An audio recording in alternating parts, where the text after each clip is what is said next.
Brought to you by Technopova Curve 5G. Discover new horizon.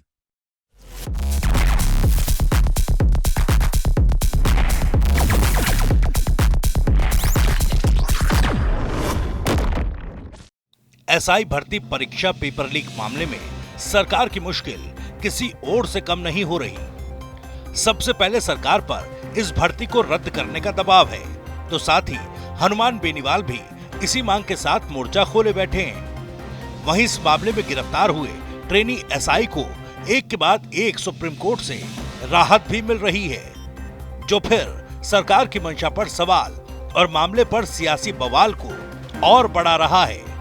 दरअसल SI भर्ती paper leak मामले में 2 जून को आरपीएससी के पूर्व सदस्य रामू राम रायका की बेटी शोभा रायका समेत 3 आरोपियों को सुप्रीम कोर्ट से जमानत मिली। इससे पहले मई के महीने में भी इसी मामले में अंकिता गोदारा, प्रभा बिश्नोई को भी सुप्रीम कोर्ट से जमानत मिली थी।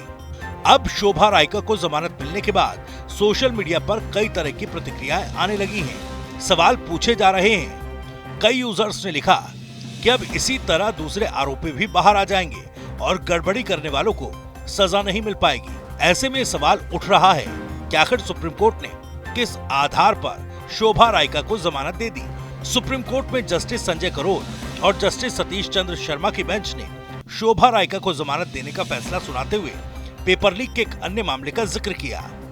अदालत ने अपने फैसले के लिए अंकिता गोदारा बनाम राजस्थान सरकार पर दिए गए फैसले को आधार बनाया। अंकिता गोदारा भी एसआई भर्ती परीक्षा पेपर लीक मामले में आरोपी थी। अंकिता गोदारा को 13 मई को जमानत दे दी गई थी। सुप्रीम कोर्ट ने अपने फैसले में तब कहा था कि इस मामले की जांच पूरी हो चुकी है और इसके बाद आरोप तय होने के लिए चलने वाली बहस काफी लंबी चल सकती है। इस मामले में जांच करने वाली राजस्थान पुलिस की एसओजी ने 130 गवाह बनाए हैं। अदालत ने कहा कि गवाहों की पेशी और बहस में काफी वक्त लगेगा और तब तक इन आरोपियों को जेल में रखना सही नहीं होगा।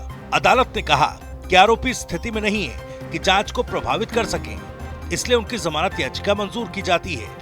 हालांकि सुप्रीम कोर्ट ने साथ ही निर्देश दिया कि सभी आरोपी समय पर कोर्ट में पेश होंगे और जांच एजेंसी को सहयोग करेंगे।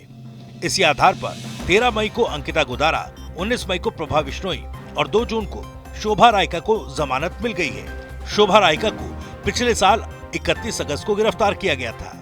एसआई भर्ती परीक्षा 2021 में शोभा रायका ने 5वीं और उनके भाई देवेश रायका ने 40वीं रैंक हासिल की थी, लेकिन राजस्थान पुलिस अकादमी में ट्रेनिंग के दौरान इनका प्रदर्शन काफी खराब रहा था। शोभा रायका को एसआई भर्ती परीक्षा में 200 में से हिंदी में 189 और सामान्य ज्ञान में 155 नंबर आए थे, लेकिन एसओजी द्वारा दोबारा लिए गए टेस्ट में हिंदी में 24 और सामान्य ज्ञान में सिर्फ 34 प्रश्नों के ही जवाब दे पाई। एसओजी ने अपनी जांच में पाया कि शोभा रायका को उसके पिता रामू रायका ने ही पेपर दिया था, जिसे पढ़कर वो परीक्षा पास कर गई थी। Brought to you by Technopova Curve 5G. Discover new horizon.